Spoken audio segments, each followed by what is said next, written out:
Holy Mountain TV.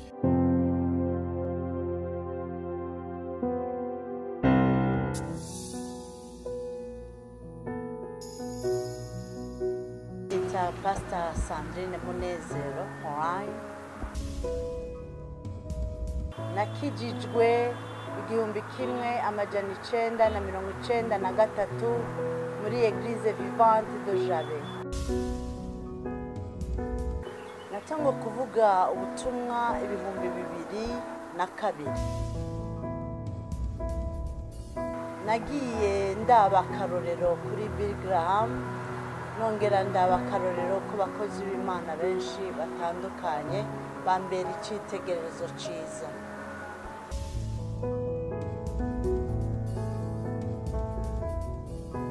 Jewe mba mu gihugu ca Amerika, niyonje mva muri Indianapolis.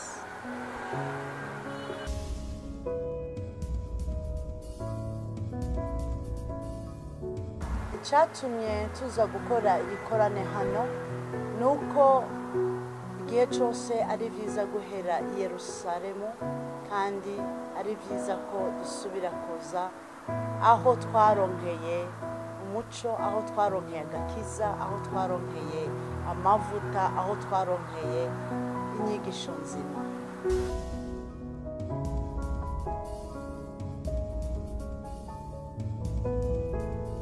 Icatumye dufata uburyo bwacu uko bungana kugira tuze gukora igikorwa c'Imana nuko ariyo yabiduhaye, kandi igihe cyose dushize Imana imbere nayo yitaho ivyacu.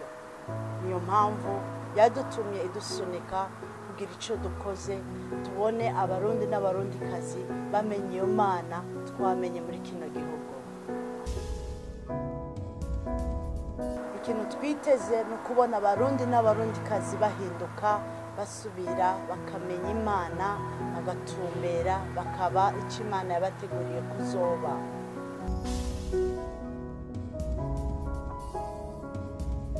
Nuko nari nshaka gutumira umurundi n'umurundikazi ariko aranyumva, yumva ijwi ryanje. Ndagutumirira mu gikorane twateguye kuri ETS itariki 3, itariki 4, itariki 5. Azoba ari umunsi wa 5, wa 6 n'uwa Mungu. Turabatumirira kaze, muzoba mwisanze, dusangire ijambo ry'Imana, dusangire ivyo Imana yaduteguriye, dusangire ameza meza Imana iteguye, twizera kubona ibitangaza n'utwumiza bizoherekeza ijambo ryayo.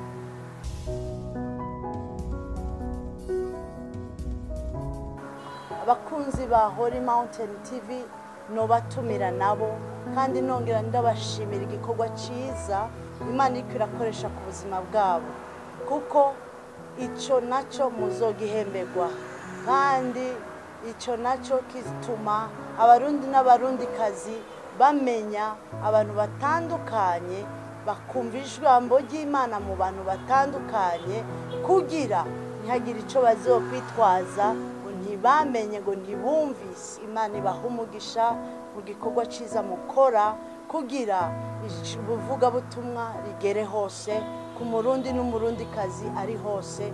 Ndavuga ngo Imana ibaha umugisha.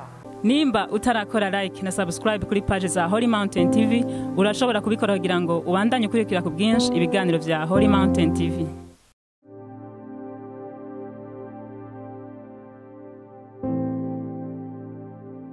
Holy Mountain TV.